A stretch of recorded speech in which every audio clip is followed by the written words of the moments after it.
You know you gotta make a change when your closet door sounds like this.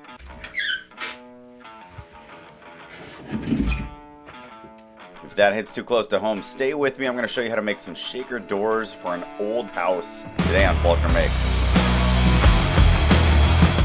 Here's the door. It's a coat closet door, which is maybe why you clicked on this video. And it measures pretty long. It's 68 inches by about 22 3/4 inches. So it's not a small door by any means, but it's one of those awkward ones that, especially if you have a 1928 house like me, you might need to custom build, or you're gonna be paying someone a whole bunch of money to do. Money isn't real, George. Doesn't matter. So with a basic table saw, with some wood, you're gonna be able to fabricate a door like this with some basic to intermediate level woodworking skills. This one I built early on, and it is definitely indicative of that. I have these L brackets that I used to hold it together, and it's made out of stock that's probably just too thin for what this door actually has to do.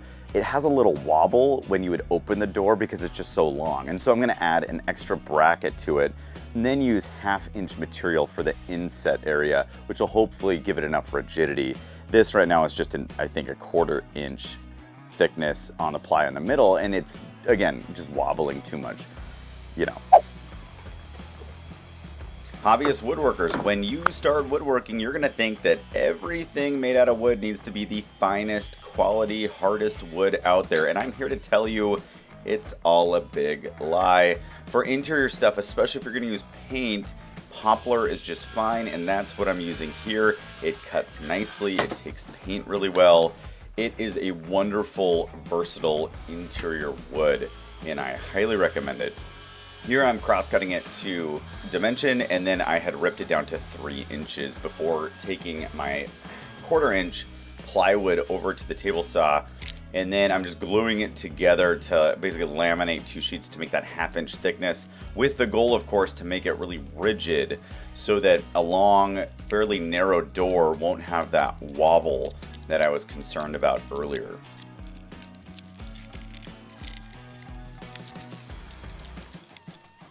As that dries, I set up my Dado Stack so that I can check the thickness to make sure the grooves in the sides of the door frame will accept that 1/2 inch ply really nicely.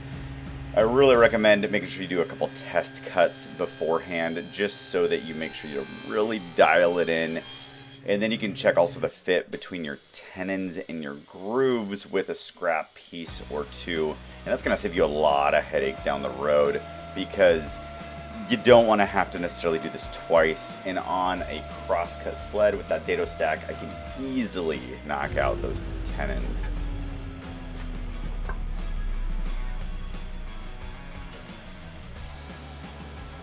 And even though a Dado Stack's going to knock out those tenons, what you're going to find is you want to sneak up on that fit to make sure they really fit in the groove well. Also, again, like I was saying, you don't want to have to redo this after you've already done that groove cut. So take your time, make sure your tenons are exactly right, and then it really goes together pretty easily. I have these grooves put in. I have my mid-section laminated and put together. That's gonna fit in here nicely. I've ripped it down for about 1/8 on each side, just so that panel would fully fit when I test fit it. It was a little bit large, which was okay if you want it a little bit large. I'm big, you're little. Rather than too short, because it's tough to fix too short.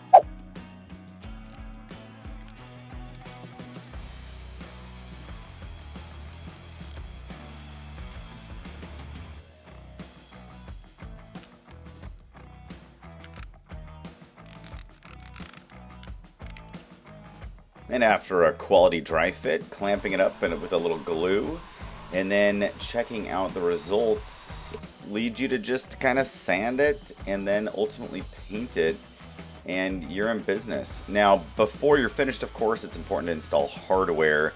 You can get some really fancy hardware installation kits. I don't find that hardware is actually that difficult to install most of the time, especially hinges like this for doors. You want to just make sure that the side aligns with the side of the door. In this case, these are flush mount installation hinges. And then you clean up to make sure everybody doesn't yell at you in the shop, and your door's pretty much good to go, and you've removed that horrific squeak, and instead have yourself a really nice door that'll settle right into the space for which you've made it.